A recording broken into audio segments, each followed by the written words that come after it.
I'm Caleb Anderson, and this is the Spirit Farm podcast, where we celebrate grace, cultivate growth for real people in real time. And I wanted to lend my voice to this conversation on non-violence.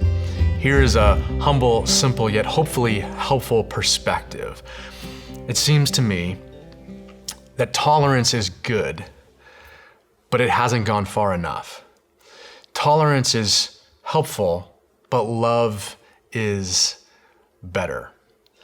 My kids, as I'm trying to teach my young kids, 7, 4, and 2, how to interact with the world around them, bullies at school, kids that are mean to other kids, what do you teach them?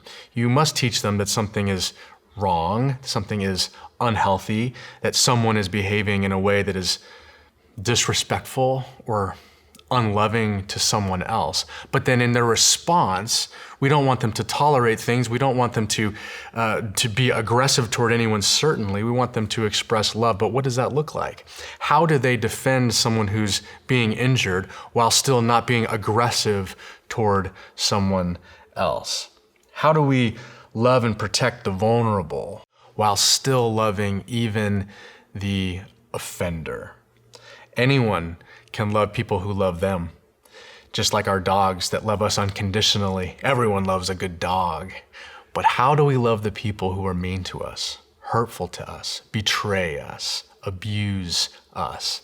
That is the hard work, figuring out how to love them, not just to tolerate, not just to accept, but to forgive and to love instead of reacting violently in response. Jesus said, "Forgive them, for they know not what they do."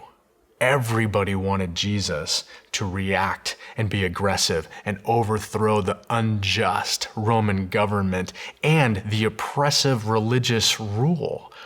And he didn't.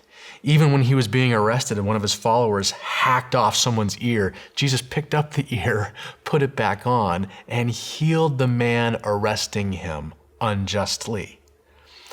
Jesus chose a path of peace. He was doing an inside job, a soul job, a heart and a reframing of the mind kind of job, not an overthrowing, not of violence, not of reacting to, not an expression of strength or power.